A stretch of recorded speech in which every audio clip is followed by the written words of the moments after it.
E se eu te dissesse que uma das aventuras mais épicas que você vai criar para sua campanha pode acontecer sem uma única rolagem de ataque? Muitos mestres acreditam que épico significa luta gigantesca. Mas a verdade é que a grandiosidade da sua campanha não vem apenas de combates, ele vem das consequências.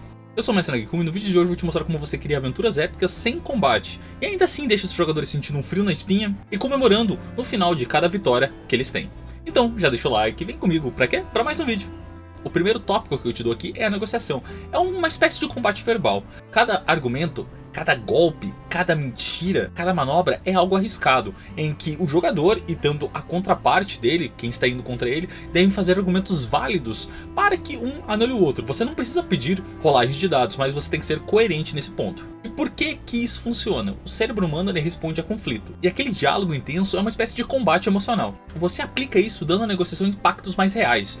Vidas, tratados, territórios, tudo isso pode ser posto nessa discussão, nessa argumentação, nessa negociação para que haja um impacto real no seu mundo. Um exemplo aqui é que o grupo de jogadores adentra o covil de um dragão ancião e lá eles devem argumentar com o dragão para que ele não destrua o reino para o qual eles estão trabalhando. Assim os jogadores vão acabar oferecendo algo que o dragão pode desejar, não moedas de ouro, mas sim talvez um artefato lendário, algo que o reino guarda há gerações e gerações e é algo muito poderoso. Game of Thrones é um exemplo muito foda disso porque cria tensões épicas apenas com diálogos, e as guerras e combates são apenas consequências desses diálogos.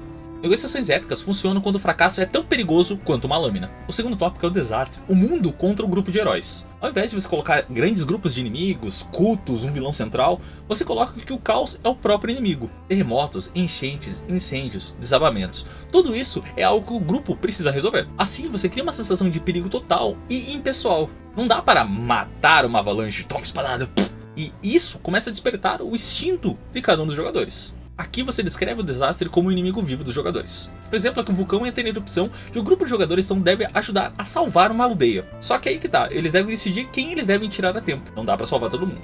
O Inferno de Dante e 2012 são épicos por causa da destruição em massa. A destruição retratada em ambos os filmes, ela não é algo bom ou mal, ela simplesmente é. Aqui o jogador então ele sente o peso de estar lutando contra a própria natureza. Isso sim é o heroísmo em estado bruto. A investigação é quando o mistério é o verdadeiro inimigo dos jogadores. Cada pista que eles encontram é um fragmento da verdade. E todas essas pistas juntas formam o quadro completo. Esse tipo de aventura funciona bem porque o cérebro adora resolver padrões. Então resolver esses mistérios é a mesma coisa que vencer um combate. Você não coloca apenas pistas verdadeiras na sua campanha, você cria uma espécie de quebra-cabeça em que as peças no final elas devem se encaixar. E nisso você coloca algumas informações falsas, pistas que não levam a nada, entre outros. O exemplo aqui é que o grupo é contratado para resolver um assassinato dentro de uma guilda. Através das pistas que eles encontram, eles descobrem que esse assassinato está ligado diretamente ao Conselho Real. True Detective e Knives Out provam que um suspense pode ser muito mais intenso que a própria batalha. A chave é dar poder ao grupo. Cada descoberta que eles fazem muda algo, e eles sabem que estão correndo contra o tempo. Perseguições são muito legais para você colocar na sua campanha de RPG.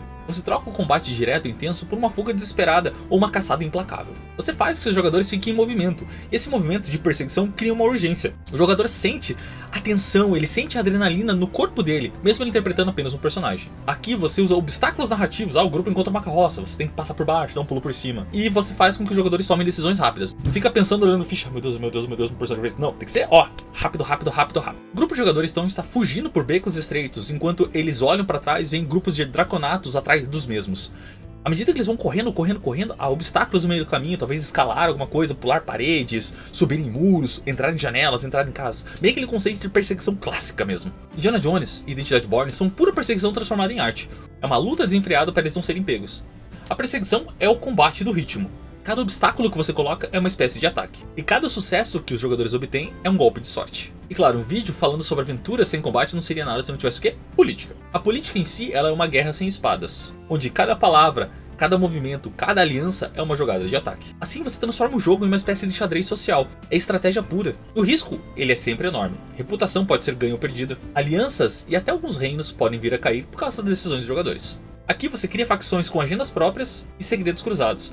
Os jogadores eles têm que buscar essas informações, talvez invadir uma mansão, talvez convencer alguém a mudar de lado. Um exemplo é que o grupo de jogadores tenta provar uma lei mágica no cenário arcano, porém tem muitas facções contrárias a eles tentando sabotá-los. Em Star Wars, a Ameaça Fantasma, que muita gente não gosta, mostra que a política pode ser tão perigosa quanto uma luta de sabres de luz. Quando os jogadores começam a perceber que cada frase que eles falam dentro da campanha pode mudar o mundo, a tensão é total e completa. Um tribunal, onde seus jogadores estão para serem julgados por algo que eles fizeram ou algo que eles não fizeram, pode ser uma espécie de arena mortal. A verdade não é o que aconteceu, é sim o que o povo acredita que aconteceu. Aqui, os jogadores deixam os personagens deles mais vulneráveis. Eles não lutam com armas, mas sim com reputação. Você divide a sessão então entre interrogatório, testemunho e provas. O grupo então é acusado de matar um nobre corrompido, e ele deve provar a própria inocência diante de um conselho manipulável. Assim como no começo do Chrono Trigger, suas ações são julgadas, mesmo que rapidamente. Isso afeta a punição que o Chrono vai receber. Ele pode ser preso em um lugar mais difícil ou um lugar mais fácil. Quando a pena é honra ou vida,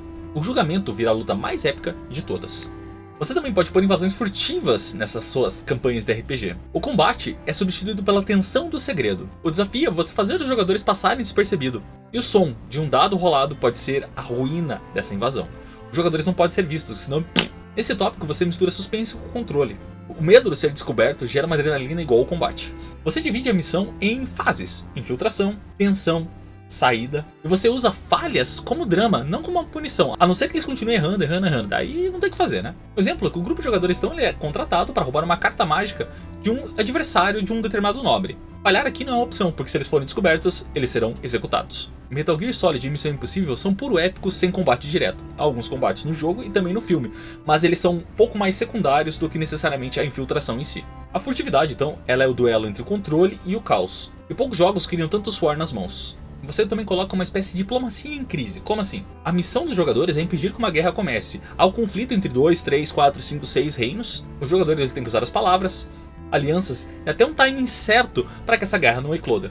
Porque aqui o fracasso tem um peso global. A tensão em si ela não é física, ela é mental. Aqui você cria reinos, você cria forças conflitantes, com propósitos, com objetivos diferentes. E os jogadores então eles têm um tempo limitado para tentar resolver todos esses problemas. Talvez agradar todo mundo, talvez convencer todo mundo. Um grupo de heróis é contratado para intervir numa guerra que pode eclodir entre 3 nações. O grupo de jogadores então é obrigado a fechar acordos simultâneos, eles devem usar as palavras, eles devem usar alianças para que essa guerra não ecloda e assim consuma o mundo inteiro. Mass Effect 3 usa a diplomacia como uma última linha de defesa antes do fim de todo o universo. Salvar o mundo sem lutar é o ápice do heroísmo.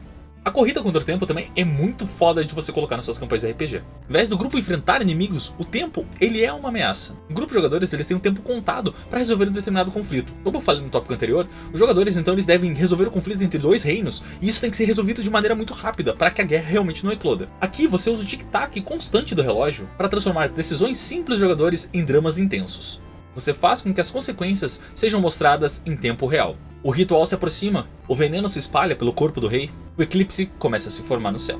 Um exemplo aqui é que o grupo de jogadores eles devem correr contra o tempo para impedir um sacrifício ritual. Eles começam a buscar pistas, tentar entender onde está o local, tentar entender o que é esse ritual e acabam descobrindo que, se o ritual for concluído, algo muito terrível vai surgir no mundo e transformá-lo em completo caos. O filme Inception usa o tempo como campo de batalha. Eles têm que resolver as coisas muito rápidas, eles têm um intervalo muito pequeno, e a cada camada que eles vão adentrando, o tempo vai aumentando, porém o tempo no mundo real ele não é alterado. Então só altera quando eles estão explorando essas camadas. É muito bom o filme. O jogador começa a sentir a pressão física do tempo, e isso torna tudo muito épico. Você também traz uma espécie de retorno emocional aos seus jogadores. O clímax sem combate ele precisa de uma catarse. Não há combate se não há sangue, mas há superação, reconciliação e até certo perdão. Funciona também porque os jogadores eles querem sentir algo. O emocional acaba substituindo o impacto físico. Você fecha a aventura com um gesto simbólico. O exemplo aqui é de um herói então que ele desarma o seu grande inimigo, o seu grande vilão, apenas com palavras. Ou esse herói convence uma criança perdida a acreditar novamente. O filme Interestelar, que é um filme que eu assisti recentemente, é um filme incrível. Ele tem um final emocional, não violento. E ainda assim, transforma o final em algo épico. A vitória do coração pode ser o maior dos épicos. A questão do épico nunca foi sobre o tamanho das espadas, e sim sobre a questão das escolhas. Quando o mestre entende que o drama, a emoção e a urgência substituem o combate, substituem as espadas, a mesa da RPG ganha algo muito mais épico, que é histórias que tocam os jogadores. E agora eu quero saber de vocês já criaram aventuras inteiras ou mesmo sessões em que os combates não foram necessários? Deixe nos comentários. E claro, se inscreve no canal, deixa o like, ativa as notificações aí, dá uma olhada no comentário fixado, tem uns produtos muito legais pra vocês. Nos vemos no próximo vídeo, que eu esteja com vocês. Até mais!